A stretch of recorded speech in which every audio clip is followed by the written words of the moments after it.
just had a plane crash into upper floor of the World Trade Center.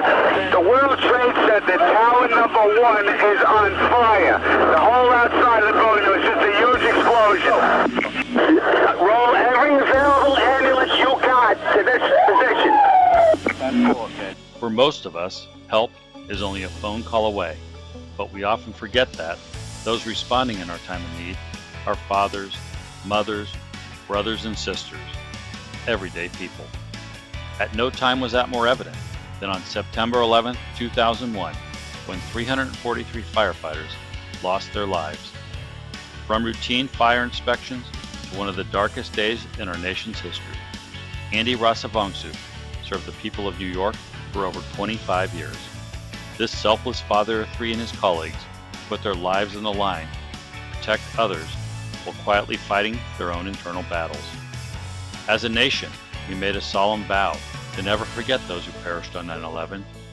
Equally important is our remembrance of the survivors for whom that tragic day will never end. Yeah, I don't know how you guys do it, man. I ride by a car accident and I don't even want to look, you know? I just know there's an accident, let's go the other way. And I couldn't imagine you got to be a part of that, to witness it, to see all that, you know, death, and just like, that's too much, man. I ended up my career in a special unit. So we were like the ESU of the fire department, of the police department, rather. Like we again, from the trade center and all these other things, like we did specialized training, we did confined space, high angle rescue, vehicle extrication, hazmat stuff, water rescue. We did all that stuff. So when I went to work, it was, especially when I first got there, we went to a ton of fire. We would go, we would always go to and again, we had a big part from Nassau County, Queens, to the Brooklyn Queens border, Grand Central Parkway down to the Rockaways. So we had a big part, half of Queens, and we ran our balls off, so for us, it was always like, when I first got there, the kitchen was like the timeout. It was like, oh, you laugh your balls off and you hang out and relax, but we were always running. So it's like, that's why the running part was fun. Like going 2 or 3 fires a tour. It was like, you drive, you get your gear off, you're sweating your nuts off. Next one comes in, yeah, let's go. It was good days, like it was just, that was the fun part of that, As far as the fire department, once you're in the fire department, you never leave the fire department. It's like that, like, serving in the military, you never leave that unit. The guys always stay in touch. You run into guys from other companies in other areas. And again, there's like 20 other firemen in the not in my neighborhood, but in a general vicinity. And when we get together, we're like, it's like we saw each other yesterday. We're best of friends. We just sit back, we laugh, we do all these things, and it's great, So I still do keep in touch with a lot of guys, especially my old company, as much as I can, because life gets a handle. But today, hey guys, welcome to another episode of C4 Podcast, Southeast Asian Athletes Achievement Through Adversity. My name is Coach Andetka. I'm here with my co-host Sean Messina. If you haven't already, please like, share, subscribe to our YouTube channel, C4 Podcast. Please follow us on Facebook, Instagram, Lao American Sports. Check out our website, www.laoamericansports.com.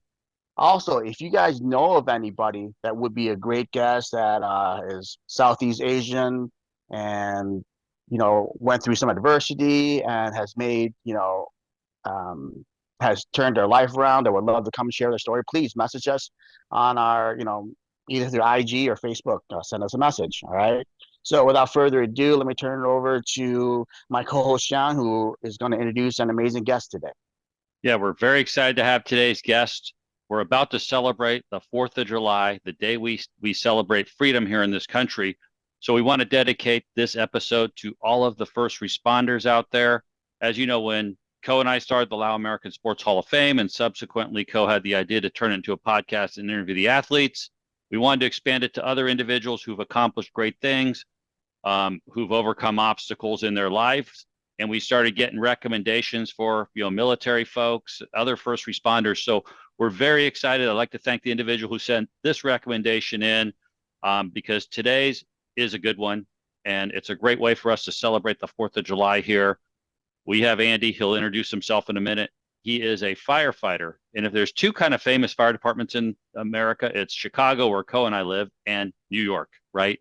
These are very well-known fire departments, and we're excited to have Andy, born in Laos, New York firefighter for many years, just retired. So the interview is a great way for him to wrap up his career and tell everybody about it. He was there during 9/11, as you can imagine.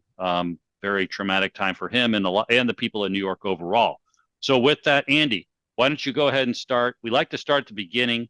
Tell us what you know of your family's origin in Laos and you come into the U.S. How we doing, everybody? Again, Andy, Rasavongseuk. We came here. Actually, if you believe it or not, my brother, my older brother, Pet, rather, he was born in Connecticut. Really strange. So he was here before I was, and we went back to Laos. I was born in Laos, and then we came back in '74. So that's how everything's how we got over here and what have you. My mom worked for the UN. First, she was an interpreter for the French embassy and everything else. So I think that's how we kind of got in and got to the States. I asked my mother about my grandfather rather, and she was saying that I guess at the time he was the president of the King's Council. He was ordained the Prince of Muang Chan. Am I saying that right? The Providence in Yanjian. And he was up there, I guess. So maybe that's maybe a little influential to get my mother, or my family to America. My grandmother was the seamstress, so she did, they did that stuff. And then like I said, I asked about him, what else did he do? I think he was a director of education in Savanaket. And so I guess that's where my mother came from. My father's parents. I don't remember my grandfather too well. My grandmother was on my father's side was a teacher. So that's what my parents did and everything else. And to be honest with you, that's all. I mean, I saw pictures when I was a baby there, but I came here in '74, and this is all I've known. And how old were you when you in '74? I was one. Oh, okay, so you're born in '73 in Laos. Yes. Okay, then came over here at 1 year old. Okay. And so this is really pretty much all I know. America. But that's it. That's a bit. So, That's my family. yeah. So tell us about your childhood. So you came to the States. You're 1 year old. So I mean, I had a few years on you. I was 4 before we came to the States. So I had some memories of Laos. But I guess in your case, everything was all here in the United States, huh? Your childhood. Tell us more about that. My childhood, like any typical a typical American childhood, in the sense of like it was a great time. I remember lots of laughs. Like the other day, my son's outside. He got hurt. I said, "Welcome to being 12 and getting hurt in the street and getting cuts in his arms and whatever else." And he's walking to me like, I'm like, "Yeah, take that, kid," But yeah, I like anything else actually. So when we got here, from my childhood, I remember again, I didn't speak any English like anything else at the time. When you were an immigrant, you came, you spoke your language, and you did your thing. So I remember my grandmother, again on my mother's side, lived with us. So that's all I ever remember was speaking loud to her. And then like anything else, we went to school. So I went to kindergarten, and I remember at the time, like my brother, walking me to class, and then we got separated, and then I was, crying, and then obviously I didn't speak a lick of English, but in my mind I was speaking English at the time, because when I recalled it, like I'm sitting, I'm like, I was, in my head, translating the English to Lao and what have you, so. But that's the one memory that I have of like going to kindergarten. As far as growing up in America or in Queens, Flushing, Elmhurst, Jackson Heights. Where else did we live? I think in Sunnyside, Queens. It was great. I mean, like again, you went out in the street, you played in the street, you met your friends. It's gonna sound corny, but it was like the American dream. You went out, you met friends, you guys rode your bikes. I remember my parents, don't go too far. Next thing you know, like 3 or 4 miles away, and your bikes, running around, doing things with your friends. get in trouble with police. Like a really great childhood, playing sports, riding bikes, McDonald's, just a good childhood, great childhood. I couldn't ask for anything better. So didn't notice any discrimination, racism, being Laotian, being Asian from Southeast Asia. Quite honestly, no. I mean, That's great. I've That's great. yeah, like I never, you had your one or two instances and what have you, but I never, as I was a child, I don't remember ever being discriminated against. I don't remember anybody ever yelling derogatory terms to me when I was a child. Oh, I don't, nothing was like that at all. Obviously, the police were the police, you're doing something bad, they yelled at you, but not 1 minute did I get discriminated as a child.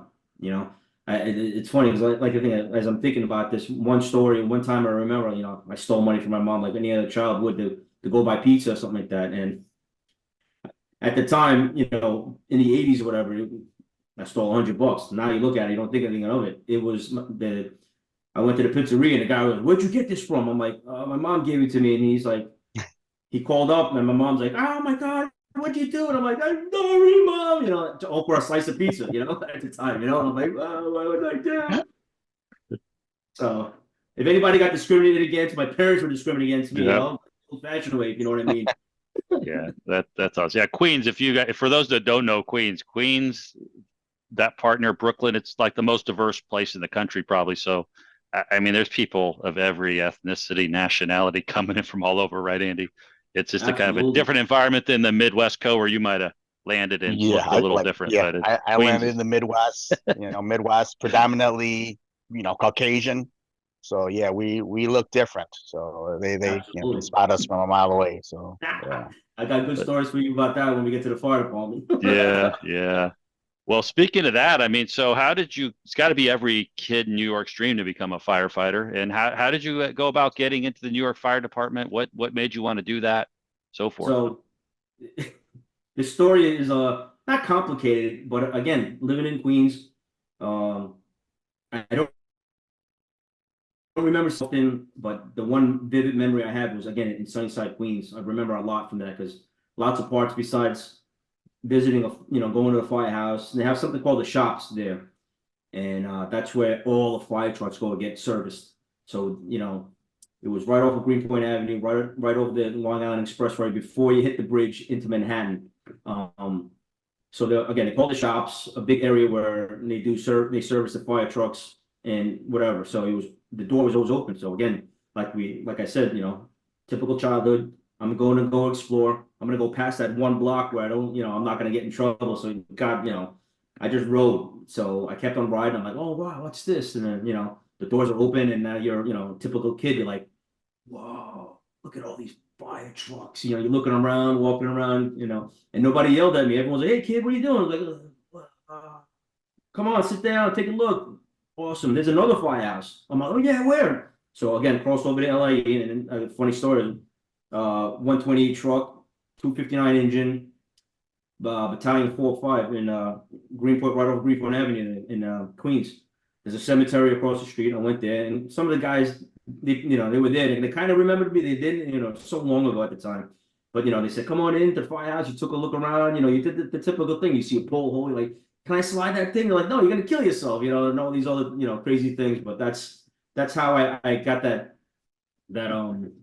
I guess that's where I first initially got my first exposure to the firehouse and fire trucks and firemen at the time and everything else.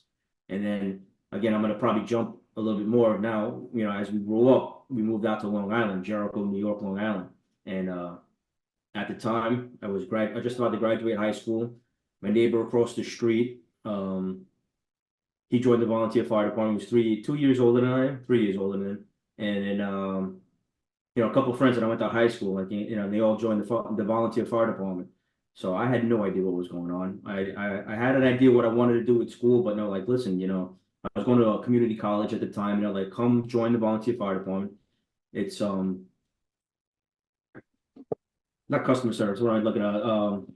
You know, you're doing volunteer service, so the community service. I'm sorry. So you're doing community service, and and you're gonna go, you're gonna get exposed to the fire department, or the fire service, if you would. And that one year that I first joined the Jericho Fire Department, which is again, here you are living in the suburbs in a nice neighborhood. I went to a couple fires that year, and I'm like, this is awesome.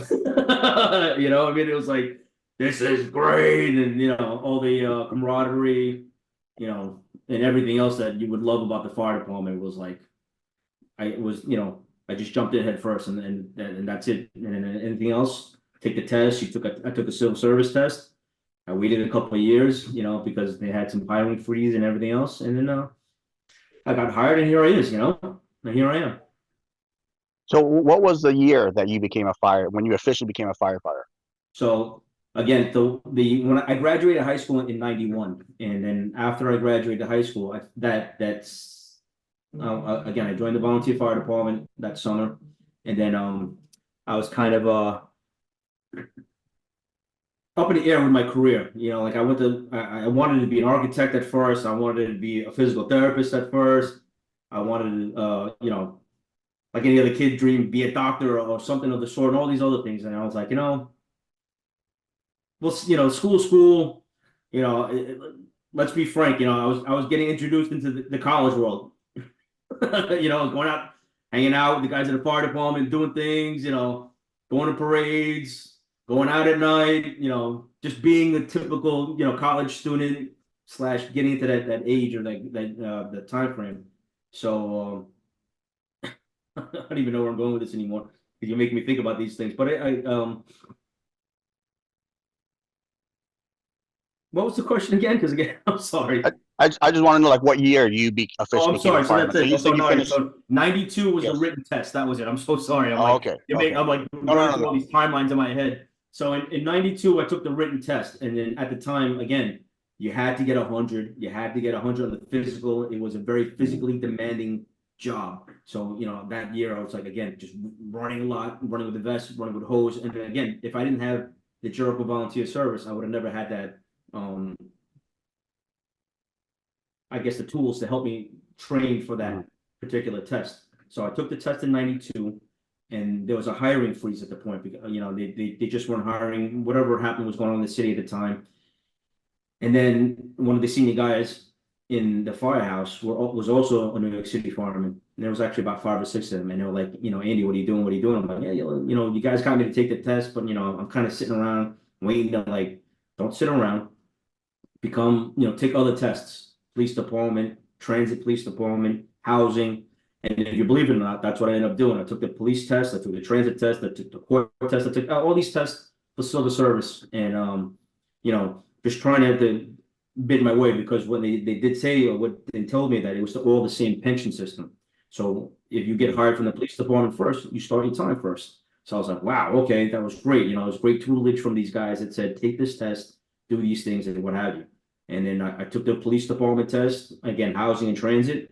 And at the time, they're still separate. So in the interim, I went to work at Ski Stop, which is a snowboard shop out in Farmingdale. And then I took the test, and I played that waiting game like anybody else did. So then I don't remember what year they merged, but one year, the year that police department, housing, transit, they all merged to one police department. I think housing called, and I was like, all right, I'm gonna take the test. And they said, all right, too late. We're merging with the police department. Transit called, too late. We're merging with the police department. Ring, police department. You want to become a police officer? I'm like, yeah. So I went to the police department first in 97. So I took the written test in 92. I think we didn't take the physical until 94. Something happened with a lawsuit, city residency, all these things, what they were trying to do at the time. And then again, 94, I think I took the physical, waited those 3 years, became a police officer, right? 93, 94. And then 97, and then the end of not the end, the halfway through of 98, like 13 months later, after becoming a police officer, fire department called, and I was like, yeah, it's about time, So I went. Wow. Wow. So tell us about tell us about that day. Tell us about September 11th, 2001. All right, so As, September. as much as you comfortably can. All Oh right. no, yeah, like I said to It was, you guys before, like it took me a long time to get there. I just, from when I first went for that first year, I never went back. I didn't look back. I didn't want to be there. It was just enough, digging for people, digging for dead bodies, all this stuff. So again, I got on the fire department in '98, and they had something called the rotation program. So obviously, 2,000 guys, not 2,000, but whatever class you get out, the fire department, they're filling gaps and they're filling people, they're filling firehouses and vacancies. So and they had a rotation program where if you went to a busy house, you rotated into a slower house, and then you rotated into either a middle of the road house or even a slower house. So it kind of they did these things. So when I first started out in Brooklyn, it was Engine Company 321. So at the time they considered that a middle of a road company. So that first year went by, I rotated to 128, if you believe it or not, where I grew up in Sunnyside, Queens, which was like crazy. That's why I knew, certain things happen, like this happened for a reason, why I became a fireman, or all these things. Karma, the world, God, everything was saying that was the calling that I had at that time. And I was like, this is crazy. So I rotated through there, 128. And then my third stop was 28 Engine 11 on the Lower East Side. And that was the busiest house at the time for me. So that year of 2000, I was at 28 Engine, and then they bounced us 2000, right around 2006. I'm trying to remember. Like, what time frame and what have you. So maybe it was 2001, and they bounced us back. Yes, that's what it was. So what happened was in 2001, when the trade center happened that year, like they for some reason, they just cut the rotation short for myself. There were other guys that stayed longer, but I went back to 321 and 28 and 11, well, obviously. tell us about that day. Tell us about 2001, September 11th. What were you doing that day? So Where were like, that's what I'm getting to, because okay, again, gotcha. all these things are like, Yep. are leading to that day, so Okay, gotcha. My bad. like I'm trying to tell you the dates and what have you, and how I got to September 11th. So September 11th again. So that year 2000, I go back to 321. Again, to cut to the chase. Long story short, I got bounced out of Manhattan early. I wasn't scheduled. I was scheduled to work in Brooklyn, but my mutual company partner was, which I can explain later, said, "Let me switch out. If I can, let me work that night and then the day before or what have you." And I was home like anybody else at that time, and the planes hit, and I was getting phone calls left and right. Plane hit, a plane hit, and I'm like, all right, was it like a Cessna or a small plane or something? Everyone's like, they don't know. It's just a plane hit. So I started moseying up, and then next thing you know it, I was getting phone calls. The fire department called, and like everybody, total recall, come to the firehouse, and shot down in my firehouse that day. We mustered up. It took forever to get to the firehouse in Brooklyn. That was literally on the, not the ass end of Brooklyn, but it was in Garrison Beach for me. It was very far, and from where I was coming, Jericho, and we got there. The company had already left, and then now, we actually commandeered a city bus, or was it, yeah, city bus. The 3-3 battalion, everyone met up at there, and we got on city buses, and we went like anybody else did. We got to the base of the Brooklyn Bridge, and one of the chiefs, Chief Fox, was like, trying to get us to get over, and I can understand at the point, a couple of chiefs were holding people back. They knew this guy John Fox. I'm like, yeah, you're not going, Chief. We know you. He was actually one of the first responding bosses the first time around at the trade center. So they knew what he was capable of, and that, it's like, hold you guys back for a second, and we got the green light to go. So after that happened, we all start marching over the Brooklyn Bridge, and people walking back the other way. You can see like the fear in their face, and everyone's walking back away from you. And here we are, I don't know how many guys, 100 guys are walking over the bridge with their gear on, and it's like everyone's looking at us, we're looking at them, we're looking at them, and it's like, well, what the fuck is going on over here, dude? And then we got over the bridge, and now we're walking around, and it was literally snowing the asbestos. It was like it's like it's snowing. It was like almost like out of the Planet of the Apes, the original. Like when like the guy gets out and you just see the smoke rising and he's like the sun's going through. At least for me, that's how I saw it at the time. Like it was just like you looked up, it's raining asbestos, it's raining material, and you're like, I don't think this is good to breathe in. And you're looking at this stuff, you see the sunlight peeking through, you see people around just like trying to get out of there. It was a little like, what am I doing? But just kept on going forward at that point, So that's so that day again, they had so many zones or area or places for you to muster up. And the first, we lost 343 guys, a lot of guys at once, and chief was dead, the chief of the department was dead. The chiefs were trying real hard to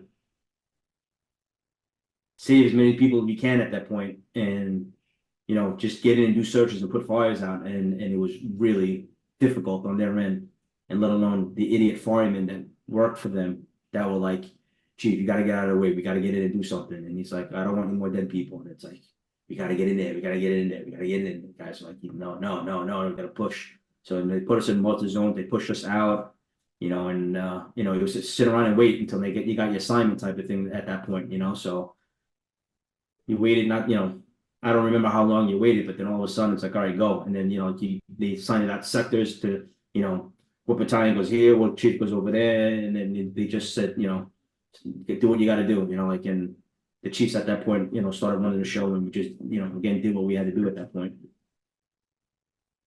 Wow.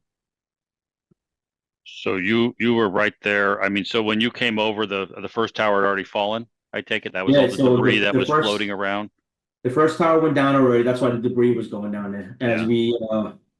As we made our way over, I want to say that even the second tower went down already. As far as when I got over, the second tower went down already. So now that's why everything was, in the air and what have you. So, as we got over the bridge and we were cutting across, I think West Street on the other side, I believe that I don't know, the building was called Chrysler Building or something like that, but that one went down and freaking on the west side, smoke just filled everything and what have you at that point, So, it's that's when stuff was kind of like, Yeah. you just you got there. That's why they didn't try not to push us through. Like he just said, I gotta, like anything else, you understand what he did. But at the time you're young, you gotta get in there, put some fire out. We gotta do some searches. You gotta get people out, and you didn't really think about stuff like that. Yeah. Well, it's a tough decision because I mean the firefighters naturally want to go help the people, but it was such a dangerous environment, right? It was just such a dangerous environment for you guys. Well, I think everybody's aware of what happened, right? Saw the videos. We had one of our other guests was actually there at Ground Zero during the attack, Lapongla Kitakaisi. So folks, go back and listen to that episode if you want a first-hand account of a civilian there on the ground. But what I would say, Andy, is, I think the thing that a lot of people maybe don't quite understand is the impact it had on the individuals, the first responders, and of course the people. So this podcast, is about adversity. How did the tragedy impact you? And then really, how did you cope and heal? So, like I said before, it took a while. I probably should have went to go see somebody. I probably should have talked to more people.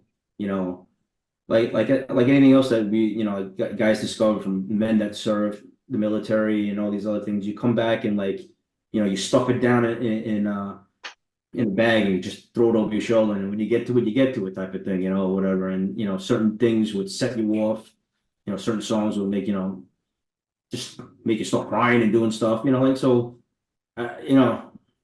Again, for me, it was every day was like, all right, I'm looking for this. So one of the guys that I worked with in 321 transferred to 5 truck, Bricks Aceto. So that was my drive and my thing for that time at the time. So I'm gonna go find Greg. I gotta find Greg. Me and this other guy, Andy Mistrada, in my company, we were the first guys to go down there and stay and be assigned to that area. I mean, every day guys, would go and we were rotating and what have you. But then they started picking guys out and saying, "All right, you're gonna be assigned to the area to dig and search." So when I got assigned, I took one of the first assignments right after the trade center from, I want to say, the 3 months, October, November, December. So my goal was, I'm gonna go and find Greg. I'm gonna go dig, find Greg, and if I find other firemen, awesome. If I find civilians, awesome. But my thing was, I'm gonna go look for Greg, and that's what drove me to go there every day.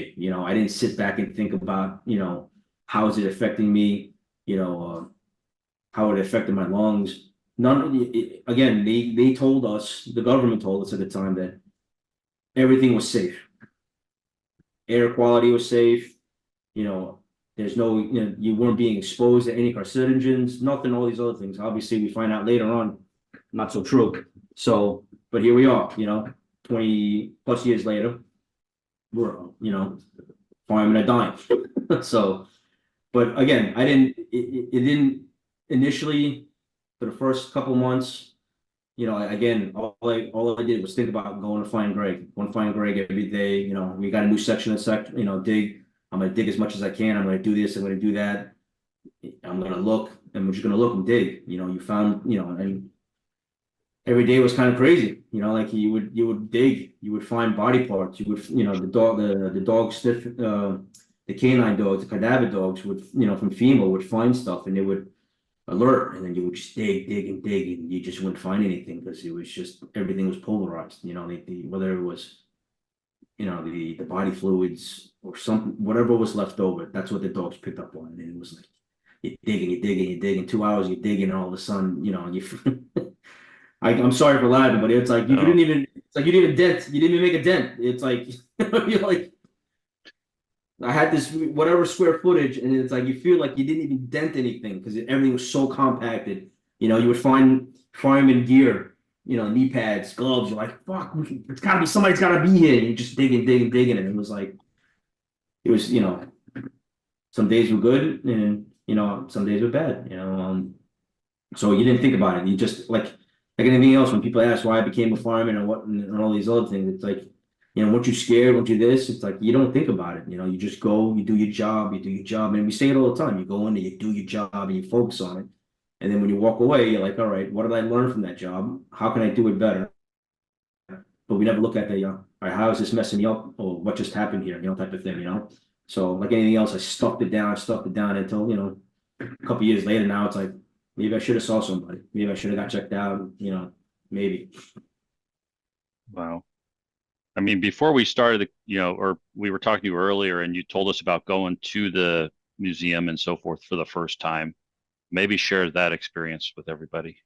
So, like I was telling a gentleman before, like I didn't go there after that. I mean, like thinking about it, like, again, the PTSD and what have you, I'd be at the bar with a couple of friends just because drinking or whatever. And then all of a sudden I would lose my best friend at the time. Like he would just walk to the bathroom or something like that.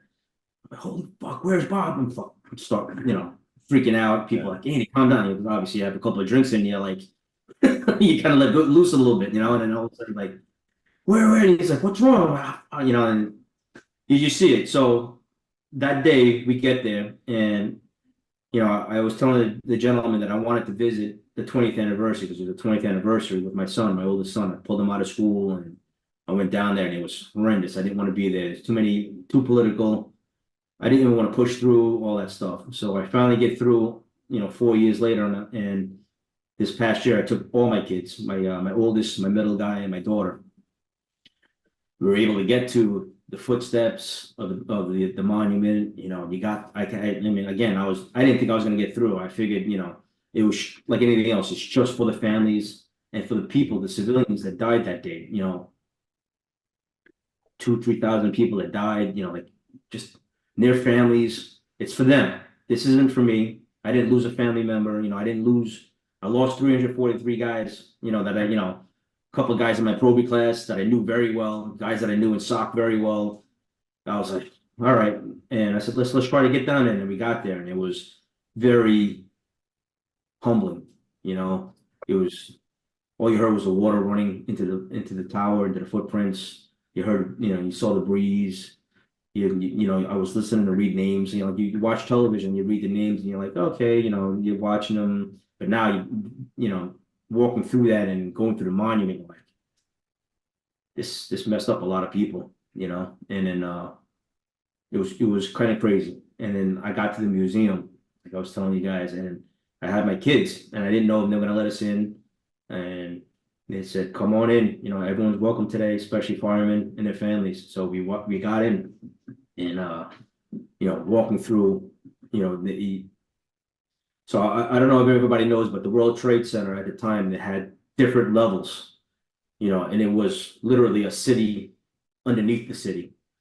And I was actually at the Trade Center before the Trade Center happened for a fire when I was in 28 Engine, and I saw a guy named Danny Lozano from the 38 Battalion, and we had a fire there again. And I going down the escalator, it was like escalator, and it wasn't like a shopping mall escalator. It was like escalator going down maybe 4 or 5 levels, and I'm like, wow, this is like a city. Like it's like a city underneath there. It was crazy, parking, shops, what have you. So that was kind of like how it was for the trade center. All of a sudden, I'm going down these stairs, and I'm like, now things are starting to remember, like how I was there before, all these other things. I'm like, this is crazy. You walk around, you see steel from the trade center, you see pictures, and then you start seeing, people's memories, and they start going through all these other things. You're just like crushed fire trucks are there, on display. You go through, you see guys that you knew pictures of them, and again, you're like, okay, it's time to go, and then they had this one section that's when I was really like, okay, I gotta step away from the kids. It's like it was the section where people were jumping for their lives. So there's I forget the name, but there's one very famous shot, and I don't know if they censored it or what have you, but the gentleman jumped. People were on these upper floors and they weren't getting out. And it was hot, and the jet fuel was hot, and smoke. So people jumped, and there was a picture of this guy jumping. And he was just like, you saw it. It was like, it all came back at that point. Everything came back. The smell, the heaviness, the stress of it. It got a little crazy. Being there with my kids, like, just kill me, man. Kill me. And I went off on a couple of tangents before, in a sense of, I tried to go to a stock company when I first went back to 321. So everyone has a story about how they almost died. I have, again, 4 times over for myself in that sense. I tried to go to squad 1 after 321, and the kind of Captain Motto already took somebody over. Cordis was his name. He was from Staten Island. There was a spot open. So my man, like the captain, was like, I would have brought you over, but I just brought this guy. I think it was Vinny Cordis, and he's like, and this is before the trade center. He goes, otherwise I would have brought you over. So that was one time. If he brought me over, I would have been dead because he passed. 28 and 11. Matty Rogan worked in 11 truck. 11 truck died. 28 left. I would have rode for Matt. If I came in that morning, Matt lived in Staten Island, every now and then he'd say, Andy, you mind riding? I'm like, no, I don't mind, or whatever. I could have fucking died that day, Wow. A couple of days digging in the hole, you laugh, you sit there, and if I didn't make a mutual out, or if I didn't stay, if I stayed, I would have died, all these crazy things, So that all of that came flowing back, you look at what happened that day, it really was really like it really, if God wanted you dead, you would have been dead, not a dead, I'm sorry, not to say dead, but if God wanted you that day and your number was up, And that's why you were trying to tie that. You had been transferred between Manhattan and Brooklyn, right? The timing of this thing meant everything. It meant whether you were there and that's what I right kind of when the meant, plane hit, or like you said, shortly after. Exactly. For myself, it was really timing. Danny Surf, 216 Engine, he wasn't even involved in that stuff, and not saying involved, but he was there. He pushed guys out of the way. He got hit by a dead body. 28 Engine, they all lived because the senior guy at the time was like, I don't like this feeling. We got to get out of here. And nobody ever was like, we're leaving. And he's like, no, we're getting the fuck out of here. And he grabbed the guys, the officer, and he didn't give a fuck. He just grabbed guys, and they left, and they survived. And the guys in the truck passed. It's like, it's crazy. You just really, one of those things. You didn't really know, and what have you. Band of Brothers went out that year. That was the first year that it came out, and the one scene that sticks out of my head with that, and again, to go off a tangent and how why it's so emotional at times and why I probably did have PhD. It's like there was one time when they were flying in Normandy and they were in a plane and all you heard was the plane and you just looked at everybody's face. You know, everyone had just that mild stare. What the hell's going on? What do I get? You know, what's going on? You know, am I gonna die today? This, that, what's going on? And they had no idea. And it was almost that feeling for myself. I'm like, holy shit, I'm in this, I'm in that scene. You know, we're driving in this bus. Nobody's cracking jokes, nobody's talking to each other. You can hear a mouse fart, you know, like it was just that eeriness, you know. So again, you know, getting back to that day, you know, it was walking around, just living, you know, all the things that I seen and I went through that day, you know, and it was like, fuck, I think I'm fucked up, you know, and you know, you don't sit there and think about it too much because again, at the time, you know, it's my job. I got to get in and do that. I gotta get in there, and you know, you got to get in it. I mean, it's easy for us civilians to forget you guys are human like us, right? I mean, you're the ones we call when we have a crisis, but you guys are human. I mean, you're not immune to everything, you know, No. that's the thing. Well, that day was obviously very defining in your career. Any firefighter that was, working in New York around that time. But we want to kind of also look at some more positive days. You had a 25 plus year career with the fire department. Was there any really proud moment, where you helped somebody, where you were really proud, or felt like you really did some good?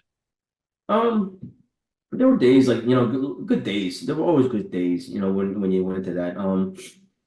One of my chiefs in the 5 Chris Eisen, we were firemen together and then everything else, and he said something that was really, I guess, morbid in the sense of like we find joy in people's misery. Or and then you look at it and you're like, when firemen go to fires, well, like there's no other place for us to be. That's where we want to be. We're doing these things where for lack of better terms, we're having fun. We love our job. That's why firemen love their job. We love going into burning buildings. We love breaking doors, getting chased out of rooms that are on fire, smoke, this, that, because it's just like anything else. It's just like that camaraderie, that adrenaline rush, if you would, but you don't really think about it until it's over. So, as far as us doing good, it's like, it's kind of morbid again because someone's house is on fire, somebody's lives are being devastated by this house fire, it's tough, so for me to actually sit back and think about, one time that I might have done good, it's like it's weird, it's hard, I mean, it's hard to pick out one particular, one or two particular things because some days are good days, other days are bad days. You're doing CPR on somebody, you save somebody, it's great. Like if we save somebody, go to a fire, you're doing a search, a couple of guys you're working with, they make grabs, that that's they save these people, they pull these people out and they live, it's great, so I can't particularly think of one time that I was like, this was great. I mean, I can think of, a couple of things where I'm like, this is, this is pretty bad and people are messed up, and Yeah. it's tough, it's tough. I can tell you bad days better than I can tell you good days because the good days, we're just in the kitchen, hanging out with the guys that you work with, laughing, talking about each other's families, laughing about what you did at that last fire. Again, go over what you did wrong. Let's learn from it, and then you laugh. You kind of sit back and go, "Remember when you did this?" And you're like, you sit back and you laugh, and you think about it. And so, I mean, again, right before the trade center, one of the things in 28 Ninja, I don't remember what building it was, but we helped carry this woman down, and she sent a letter out just thanking us. I mean, the guys that worked that day was like, oh my God, it's like you didn't have to thank us like that. She wrote like a heartfelt handwritten letter back in the day. You guys carried me down 22 flights of stairs. Gingerly, you took your time, and it was like, that was great. And then other times, we did CPR on this one particular civilian who happened to be related to an EMS worker she came to the firehouse and goes, "Hey, you saved my aunt." And we were like, "What?" She's like, "Yeah, you guys saved my aunt." And it was like, "All right, we helped one of our own." Like that was a good feeling. Like we never really, I, at least for myself, I never said to I never patted myself on the back and said I helped that person or I did good by that. And it's like I'm here. I helped you. Awesome. Yeah. Wow. Well, you recently hung up the fireman hat, so congratulations on that. That's why Thank you. we thought the timing for this interview was good. You kind of wrap up your career. Andy, you and I, we have something very much in common. We're both known as what people would call swim parents. And, and for those of you who don't have kids who swam at the competitive level, right? It's a rather intense thing. You're at these swim meets for all day, all weekend, practice every day. All day long. Here we are. So when I first got into it, one of my bosses, he was a swim dad, and he's like, "Don't do it, don't do it." I'm like, "What are you talking, Lou?" My lieutenant, I'm like, "Come on, Lou, Mike Brady," and he's like, "Don't do it." I'm like, "What are you talking about?" He goes, "You're gonna be living in your car. You're gonna be this. You're gonna be that. You're gonna be there's no. It's swim every day. Swim." I'm like, "Get out of here." Every day swim. Every day. I made fun of people that had that sticker swim taxi, and I go, I'm a swim taxi. Yep. Every day, 2 times a day, you're out in the car swimming. I'm a swim taxi. I'm an Uber driver for my kids. Yeah. I retire. So what are your plans for retirement here? What's the future hold for you? To be honest, again, it's just to stay healthy, just to live as long as I can, to enjoy my retirement, enjoy my kids.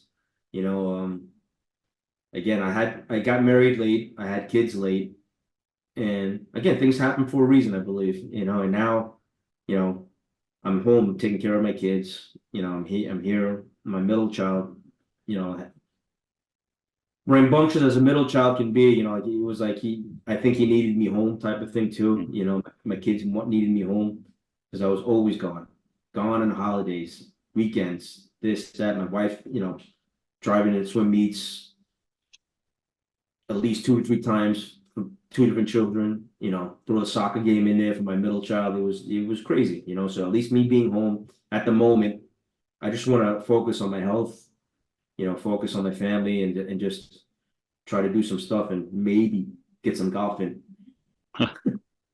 Nice. Yeah. So you got anything else for Andy as we wrap up here? Any advice you can give to a young Laotian or young Southeast Asian, um, like pursuing a dream? I mean, what type of advice would you give them? Well, What would you tell your kids? Because your kids are, you got soccer, you got swimming. oh What yeah, kind of advice? Uh, it's um, this is what I tell my children. I'm a torch cracked, and I'm sure my kids can hear me right now. Um, for advice for anybody that wants to follow their dreams, in that sense, you you never know what the future has for you. You never know when, you know, it may end in that sense. Especially with my career. As I sit back, I'm like, okay, you got to take chances. No one is going to give you anything. They give you something, in my opinion, for free, and they want something from you later on. And sometimes it's tenfold or more. You got to work hard for it. No one's going to give you anything. You have to go for it every day. You have to work for it. You got to fight for it. Nobody is going to give you anything on a silver plate. You want to become a doctor, you got to put that time in. You want to be a swimmer, you got to put that time in. As parents, like anything else, we nurture our kids.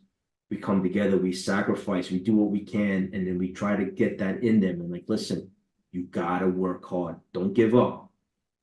You're going to take 2 steps forward, but you're going to take 5 steps back. You got to work for it. You got to work hard for it. And nobody's going to give it to you for free. Nobody. Well, great advice. Well, Andy, we thank you for coming on. Very brave of you to tell your story. I personally look forward to keeping in contact with you. As you know, I'm an assistant coach on the Lao National Swim Team. My daughter's a member of the Lao National Swim Team. So I got my eye on your kids as they progress through their journey to maybe join us one day. That's it. That'd be awesome. Yeah. So, anything else, Randy? Nah, man, thank you. I got it. I saw that it got extremely emotional for you, and me as a civilian, I have no idea, couldn't understand, the trauma that you face. So, man, just know that, man, people, you guys are heroes, man, and that, we thank you. We thank you for your service. Just know that. Yeah, thank you. And again, it means a lot, and you don't have to thank me. Thanking guys. Again, that's what we do. That's what we do. Thank you. Thank you. Well, folks, that's a wrap on another episode of the C4 Podcast. Please like, follow, and share. Check out our website, LaoAmericanSports.com as well. And we're out. The C4 Podcast is brought to you by the Lao American Sports Hall of Fame. Visit us on the web at LaoAmericanSports.com. Celebrating the first, inspiring the next.